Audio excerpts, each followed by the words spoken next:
এই স্বার্থপর পৃথিবী কারো কথা মনে রাখে না, কারো জন্য থেমে থাকে না। কেউ তোমারে মনে রাখতে হবে। তুমি মরে গেলে কারো হাতে সময় নাই তোমারে কান্দে লইয়া কান্দনে, কারো হাতে সময়।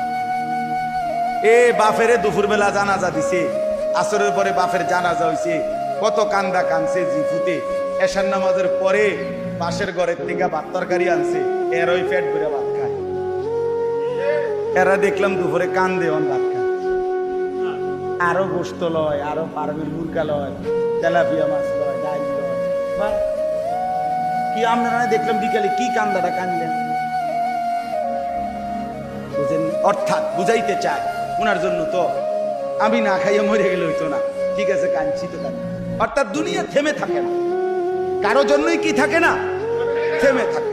এজন্য দুনিয়া নিয়েই ব্যস্ত না হই, আখিরাতের ফিকির করি। আল্লাহ তাআলা আমাদেরকে তৌফিক দেন।